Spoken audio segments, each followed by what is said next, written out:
The political scene has been awash with the political rhetorics of hustler versus dynasties that has since set emotions and tongues wagging. Those in support are claiming that their aim is to bridge the long existing gaps between the poor and the rich, whereas their rivals in the political scene are basing their arguments on class war bases. In this regard, a bill crafted by lawmaker Paul Koinange, the chair of the Parliament National Security Committee, seeks to criminalize the use of the narrative. The bill proposes stringent measures to be taken to those found culpable of the use of the phrase that includes a 5-year jail term and disqualification from holding a public office.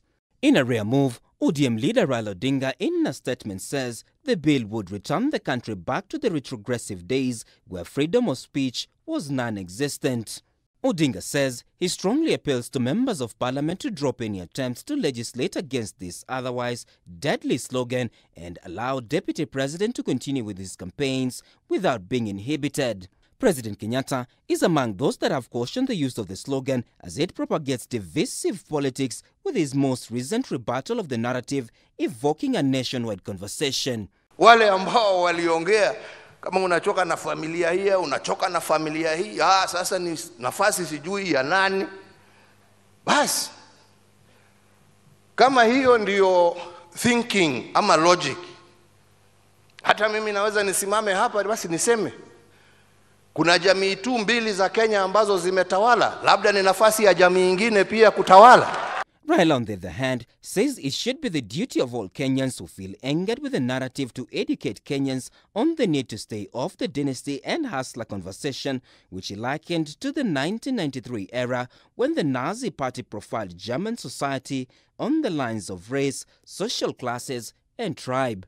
Deputy President William Ruto, while agreeing to Odinga's statement, says Odinga has misunderstood the hustler narrative and will since embark on educating Kenyans on the need to have the hustler narrative understood.